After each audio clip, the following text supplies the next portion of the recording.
I'm Liana Joi Jennings, author of We Are All HOOmans. We are all humans.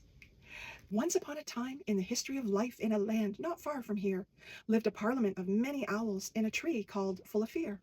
The tree was tall and very wide, its branches reaching up to the sun. It made the perfect place to roost, with plenty of room for everyone. There were white owls on the top side and brown owls down below, with black owls on the left side, and the right housed only the yellow. They all thought they were different because of the color of their down. They all focused on their feathers of yellow, white, black, and only brown.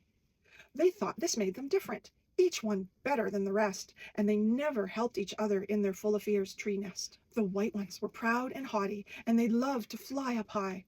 Their wings were long and wide and bright as they would soar throughout the sky. They were the strongest of the hunters, with their talons razor sharp. They would swoop down upon their prey, catching their dinner like a spark. Sometimes they'd catch so much to eat during their great nightly hunting spree that they'd bring it back to hide it away and store it way up in their tree. Later, they would loudly hoot, so proud of all they had done, and would feast and eat together at once till the rising of the sun. It didn't matter to them at all how the other owls were faring, for even with a bad night of hunting, there was no meat left over for sharing. The brown owls lived way down below in the branches so close to the ground. Their wings were short and narrow, and their eyes were bright and round. They would sit out on the branches and survey the ground below, waiting for their next meals of food to venture out of all their burrows. And when the time was just so right, they would drop off of their branch and catch their new bit of dinner, leaving nothing up to chance. They were such skillful hunters as they sat and watched the ground. They would listen very carefully to the movement and the sounds. It also made them very patient, for not rushing in too soon, they could move with ease and live their lives in the shadows of the moon. The black owls lived between them both on the west side of the tree. They had made their roosts where the wind blew most, where they could easily fly fast and free. They loved to step out on the wind and catch air currents with their wings, and let it take them as the air would go in spirals, loops, and rings. Their keen sense of compass direction meant they'd always find their way. No matter how far the wind would take them, they'd be back without delay. Their hunting grounds were far and wide, which gave them new and different meat, far more than what was only found around Full of Fear's tree roots feet. Yet, once again within the tree, no sharing was to be done. They'd feast upon their nightly catch till the rising of the sun. They would hoot out loud for all to hear of the greatness that they had, never thinking that what they did and said made the other owls feel mad. For the yellow owls, who made their roost on the east side of Full of Fear, were never happy to have to listen to their neighbors hoot and cheer. Unlike them, they chose to be discreet and shy and quiet. They'd catch their prey and eat alone, content to enjoy their fresh diet. The yellow owls had much larger ears, which amplified all sounds, so they would rather hear the cool night sounds than the partying all around. They thought that all the other owls were brash and unrefined, so they turned their backs and looked away from all of them combined. The great almighty barn owl, who lived in the barn near Full of Fear tree, grew weary of watching how all the owls were all living so differently. How is it that they could not ever see how much they were all really the same? They all had feathers, beaks, and talons, and their food was all small game. Their hatchlings were all made the same, from within the shells of eggs. And they all had to learn to fly with their wings instead of walking on their legs. They were all of the same bird species, known as strigiforms, birds of prey. They could all fly and hunt throughout the night, then rest and sleep all day.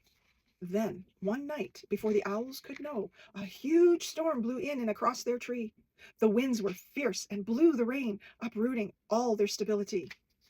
From high above to down below, on the left and on the right, all the soggy and cold wet owls pondered their precarious plight. When all of a sudden, without warning or heed, the sky grew incredibly bright, and a bolt of enormous hot lightning struck their tree like big dynamite. When the lightning struck and hit their tree with a snap, crack, and terrible kaboom, the heat of the light shot through them all, and all the owls were stripped of their plume. Full of Fear shook and was burnt to a crisp, with its leaves turning black as night, and all the owls dropped to the ground with a thud, not with graceful flight.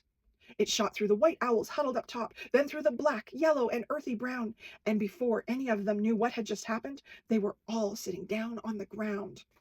Once the smoke finally cleared and the rain had stopped, all the owls looked around at their plight. They sat in stunned and silent shock in the dark of the moonless night. But who is who? Who was white? And who was black? And who was yellow or brown? There was no longer a way to tell them apart, as they all sat in a heap on the ground. They were all ugly, naked, pink things. The great barn owl watched with wonder and awe from the safety inside the barn, and saw the pile of ugly, naked pink things hop around in utter alarm. We simply cannot be the same, but how could this now be? I look like them, all chubby and pink, and they all look like me. There was no grand hooting or squeals of delight as they struggled to find their way, just humble faces full of great remorse as they faced a brand new day.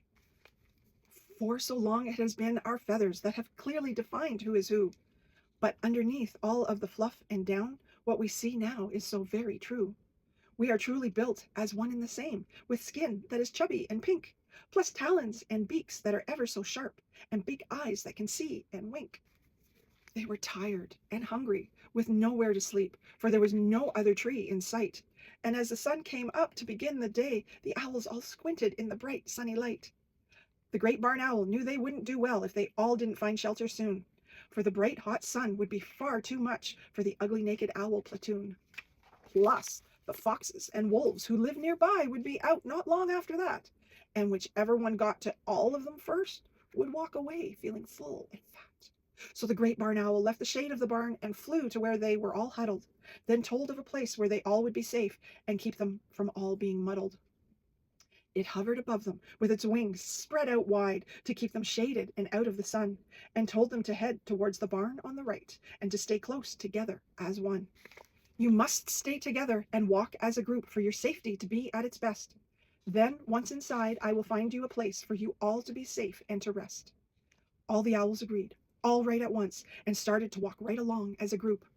No white or black or yellow or brown got in the way of their new naked troop. Once inside the barn, they all worked together to find space that they all preferred. They used all of their strengths to build a new home and create a new life all together. For it would take some time to get their feathers back and to get so they could fly once more. So they all pooled their resources and learned how to hunt from their new life of living on the floor. The great barn owl helped feed them all too by bringing in as much as it could. Then all the meat was shared all around in this newly built owl neighborhood. It took many months, plus part of a year, for their feathers to all grow in once more. Then little by little they all started to get their owl plumage and new feathers galore. But a strange thing happened as their feathers grew in. Now that they were living as a brand new team, their feathers were not only just one color, but a blend for a brand new regime. Not just only one color did each owl now have, but a mixture of all four on each one. For a fusion of white and of black, brown, and yellow was the new growth on everyone. They were all the same. They were all now united as a species of strigiforms birds of prey. They had now become a unified group and could live in a whole new way. The great barn owl then showed them a tree that was on the other side of the farm. It was tall and wide and full of space for this new parliament full of charm. Then one by one, each new owl took flight and soared into the sky above, and gracefully found a spot it could land on in the new tree called Full of Love.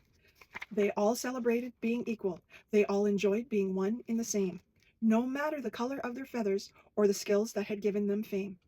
All owls deserve to live in peace in each and every land, for we are really all one and the same. We are all humans. Bye for now.